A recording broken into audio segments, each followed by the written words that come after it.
Hello friends, welcome to savage point. நான் உங்கள் ஏஸ்கார். So இப்போ ரீசெண்ட் டைம்ஸில் லைக்காவை பற்றி கிடச்சிருக்கக்கூடிய நியூஸஸை பற்றி நீங்கள் கண்டிப்பாக கேள்விப்பட்டிருப்பீங்க. ஆல்ரெடி வந்து பார்த்தீங்கன்னா லைக்கா ரிலீஸ் பண்ணக்கூடிய படங்கள், தென் அவங்களோட பர்சனல் பிஸ்னஸ், இது மாதிரி பல பிரச்சனைகளை சந்திச்சுட்டு இருந்தாங்க. இதை வச்சு நம்ம வந்து ஒரு ரைஸ் அண்ட் ஃபால் வீடியோ கூட நம்ம சேனல்லே போட்டிருந்தோம். இப்போ ஃபைனலி நம்ம அதில் என்ன பேசியிருந்தோமோ அதுக்கு கிட்டத்தட்ட உறுதியாக ஒரு சில தகவல்கள், செய்திகள் வந்துகிட்டு இருக்கு. ஓவராலாக ஒருத்தனை போட்டு முடிச்சு விட்டீங்களேடா அப்படின்ற கதையில தான் வந்து பார்த்தீங்கன்னா இப்போ லைக்காவோட நிலைமை. ஸோ லைக்காக்கு என்ன ஆச்சு, என்ன ஆக போகுது, இதுக்கப்புறம் இந்த ஒரு ப்ரொடக்ஷன் ஹவுஸ்ல சுத்தி இருக்கக்கூடிய படங்களோட கதி என்ன அப்படின்றதே வந்து பாத்தீங்கன்னா இன்னைக்கு இந்த வீடியோல பாத்துருவோம். இதை தாண்டி இப்போ இவர் இருக்கக்கூடிய இந்த ஒரு நிலைமைக்கு காரணமானவங்களையும் கண்டிப்பா பேசணுமா, அதனால எல்லாத்தையும் பத்தி இன்னைக்கு இந்த வீடியோ நம்ம கவர் பண்ண போறோம். சரி வாங்க நம்ம வீடியோக்குள்ள போகலாம்.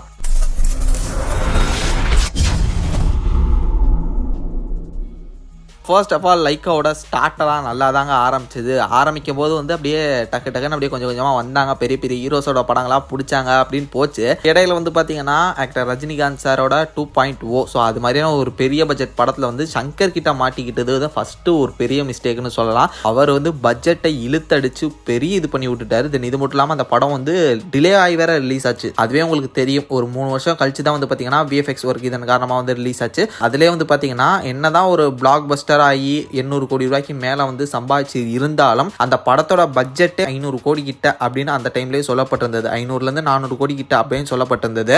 அந்த 3 இயர்ஸோட இன்ட்ரெஸ்ட்னு ஒன்று இருக்குல்ல, இந்த மாதிரியான சினிமா எடுக்கிறவங்களாம் வந்து பார்த்தீங்கன்னா வட்டிக்கு தான் வந்து காசு வாங்க, ஃபினான்ஸில் தான் வாங்குவாங்க. கிட்டத்தட்ட அந்த 3 வருஷத்தோட இன்ட்ரெஸ்ட்டை சேர்த்து பாருங்க. அப்படி பார்க்கும்போது அது கலெக்ட் பண்ணது வந்து லாஸ் தான் அப்படின்ற மாதிரி இன்சைடர்ஸ் எல்லாம் வந்து பார்த்தீங்கன்னா பேசப்பட்டது. தென் இதுக்கப்புறம் இது சரி கட்டிடலாம் சார் அப்படின்னு சொல்லிட்டு இந்தியன் 2ன்னு சொல்லிட்டு இன்னொரு பெரிய ப்ராஜெக்ட்ல மறுபடியும் அவர்கிட்ட போய் மாட்டி இந்தியன் 2 எடுக்கிறேன் இழுத்து அடிச்சு அது வந்து ஒரு ரொம்ப வருஷம் வந்து பெண்டிங் ஒரு கதையா போய் தென் ஃபைனலி இந்தியன் 2 மட்டும் இல்ல இந்தியன் 3யும் சேர்த்து எடுக்கலாம்னு சொல்லிட்டு இந்தியன் 3க்கான ஃபுட்டேஜையும் லைட்டா சேர்த்து எடுத்து வச்சுக்கிட்டு இப்படி பல விஷயங்களை பண்ணி லைக்காவே வெறுத்து போற அளவுக்கு வந்து பாத்தீங்கன்னா சங்கர் சார் பண்ணி ஃபைனலி இப்படியே இந்தியன் 2 வந்தது. அது என்ன மாதிரியான ரிசல்ட் வாங்குச்சு நம்ம எல்லாருக்குமே தெரியும். கொலை குத்து வாங்கிட்டு எப்பா ஆளவுறா சாமின்ற மாதிரி லைக்கா ப்ரொடக்ஷன் கதற அளவுக்கு பண்ணி விட்டுட்டு போயிட்டாரு. இல்ல இந்தியன் 3 வேற இன்னும் பெண்டிங்ல இருக்கு, ரிலீஸ் ஆகாம. இதை தொடர்ந்து அப்படியே பாத்தீங்கன்னா தர்பார், லால் சலாம், வேட்டையன் கூட வந்து பாத்தீங்கன்னா இவங்க நினைச்ச லெவலுக்கு போல. தென் அதே மாதிரி விடாமுயற்சியும் கூட. ஸோ அதுவும் என்னதான் ஒரு நல்ல ரிவ்யூ வந்து அந்த படத்துக்கு கிடைச்சிருந்தாலும் வந்து பாத்தீங்கன்னா பாக்ஸ் ஆஃபீஸ் ரீதியாக அவங்க எக்ஸ்பெக்ட் பண்ண லெவல் ரீச் பண்ணல அப்படின்னு தான் சொல்லப்பட்டிருக்கு. அப்படின்னு சொல்லிட்டு பல இடங்களை அடி வாங்கி ஃபைனலி இப்போ அந்த ஒரு ப்ரொடக்ஷன் ஹவுஸே ஷட் டவுன் பண்ண போறாங்க. ஓவராலா அந்த ப்ரொடக்ஷன் ஹவுஸே மூடிட்டு இனி படங்களே ப்ரொடியூஸ் பண்ண போறதுல ஆள ஒரு சாமின்னு சொல்லிட்டு கிளம்ப போறாங்கன்னு சொல்லிட்டு நியூஸ் கிடைச்சிட்டு இருக்கு.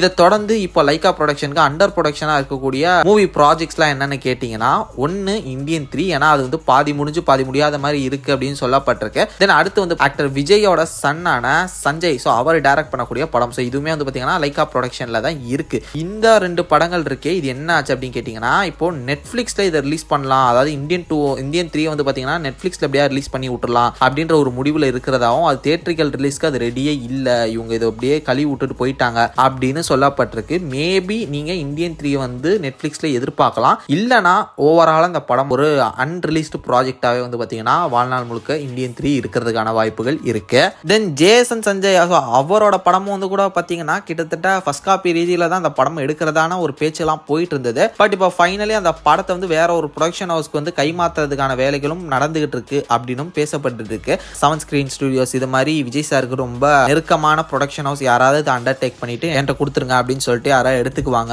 அப்படின்னு பேசப்பட்டிருக்கு. ஆல்ரெடி இந்த படத்துக்கான ஷூட்டிங் ஒர்க்லாம் ஸ்டார்ட் ஆக போகுதுன்னு சொல்லிட்டு இருக்க இந்த சிச்சுவேஷன்ல மேபி இது நடக்கிறதுக்கான வாய்ப்புகளும் இருக்கு. ஆல்மோஸ்ட் எம்புரான் ஃபிலிம்ல கூட வந்து பாத்தீங்கன்னா இவங்க வந்து வாக் அவுட் ஆயிட்டாங்க அப்படின்னு சொல்லப்படுது. லைக் இப்போ வந்து போஸ்டர்ஸ்ல வந்து லைக்கா சுபாஸ்கரன் பிரசன்ஸ் அப்படின்னு சொல்லிட்டு நீங்க பார்க்கலாம். பிகாஸ் ஏர்லி ஸ்டேஜஸ்ல இந்த படத்துக்கான பட்ஜெட் வந்து பாத்தீங்கன்னா லைக்கா தான் கொடுத்துருக்காங்க. ஃபர்ஸ்ட் ஏர்லி ஸ்டேஜஸ்ல வந்து ஒன்லி லைக்கா ப்ரொடக்ஷனோட பேர்ல தான் இருந்திருக்கும். இப்போ வந்து பாத்தீங்கன்னா நிறைய புது பேனர்ஸ் லைக் கோபுரம் சினிமாஸ் இது மாதிரியான பேனர்ஸ்லாம் வந்து எக்ஸ்ட்ராவா அந்த ஒரு போஸ்டர்ஸ்ல ஆட் ஆயிருக்கு. இவங்க எல்லாமே அந்த ஒரு காஸ்ட்டை வந்து லைக்காட்ட கொடுத்துட்டு இவங்க இப்போ அண்டர்டேக் பண்ணிட்டாங்க. இது என்னதான் வந்து பாத்தீங்கன்னா ஏர்லி ஸ்டேஜ்ல இவங்க ப்ரொடியூஸ் பண்ணிருக்காங்கன்ற காரணத்தினால இப்போ அவங்களோட பேனரையுமே வந்து பாத்தீங்கன்னா படத்தோட ப்ரொமோஷன்ஸ்ல வந்து யூஸ் பண்றாங்க. லைக் அவங்க பிரசன்ஸ் அப்படின்ற மாதிரி போட்டு போஸ்டர்ஸ்க்கு மட்டும் யூஸ் பண்ணிக்கிறாங்க. மற்றபடி லாபம் படி வந்ததுன்னா அந்த மற்ற கம்பெனிஸ்க்கு தான் வந்து பாத்தீங்கன்னா லாபம் போகும் அப்படின்ற மாதிரி இப்போதைக்கு இவங்க வந்து வாக் அவுட் ஆன ஸ்டேஜ்ல தான் இருக்காங்க. எம்புரான்லயும் இப்படி இருக்கக்கூடிய ப்ராஜெக்ட்ஸ்ல இப்போ ரீசெண்டா வந்து பாத்தீங்கன்னா ஆக்டிவா லைக்கா வந்து விட்டுட்டாங்க. இப்படி பார்க்கும்போது ஃபியூச்சர்ல இனி அவங்க வந்து ப்ரொடக்ஷன் பண்ணுவாங்களா, மூவிஸை ப்ரொடியூஸ் பண்ணுவாங்கன்றது ஒரு பெரிய கேள்வி கேள்வி. இப்படி இருக்கக்கூடிய சுச்சுவேஷனில் இந்த ஒரு ப்ரொடக்ஷன் ஹவுஸையே விட்டுட்டு போகக்கூடிய லைக்கா வந்து பார்த்தீங்கன்னா இனி வந்து எந்த விதமான படங்களையும் மெயினாக தமிழ் படங்களையும் ப்ரொடியூஸே பண்ணக்கூடாதுன்ற ஒரு எண்ணத்துக்கு அவங்கள தள்ளுற அளவுக்கு வந்து பார்த்தீங்கன்னா இந்த ஒரு இண்டஸ்ட்ரியும் இந்த இண்டஸ்ட்ரியில் இருக்கக்கூடிய ஒரு சில முக்கியமான டைரக்டர்ஸ் ஆக்டர்ஸ் வந்து பண்ணிட்டாங்க. பாவையா ஏதோ நல்லா படம் எடுக்கலாம் அப்படின்னு சொல்லிட்டு பெரிய பெரிய பட்ஜெக்ட் லைக் பொன்னியின் செல்வன் எல்லா பெரிய படத்தையும் நான் தான் பண்ணுவேன்னு சொல்லிட்டு பண்ணிட்டு கடைசியில் அவனை ஆளே இல்லாத மாதிரி அட்ரஸே இல்லாத மாதிரி ஆக்கி அனுப்பிட்டீங்க பார்த்தீங்களா அப்படின்ற மாதிரி தான் போய்கிட்டு இருக்கு. நீங்கள் இதை பற்றி என்ன நினைக்கிறீங்க? உங்களோட தாட்ஸ் அண்ட் வியூஸ் என்னன்றதை மறக்காம கீழே கமெண்ட் செக்ஷனில் மென்ஷன் பண்ணுங்க. சரி ஓகே ஃப்ரெண்ட்ஸ், இதே மாதிரி தொடர்ந்து நிறைய இன்ட்ரெஸ்டிங்கான வீடியோஸ் பார்க்கறதுக்கு மறக்காம நம்ம சாவிஷ் பஞ்ச் சேனலை சப்ஸ்கிரைப் பண்ணி அந்த பெல் ஐகானை ப்ரெஸ் பண்ணிக்கங்க. அடுத்த இன்ட்ரெஸ்டிங்கான வீடியோவில் நாளைக்கு மீட் பண்ணுறேன். அது வரைக்கும் tata bye bye, take care from A Square.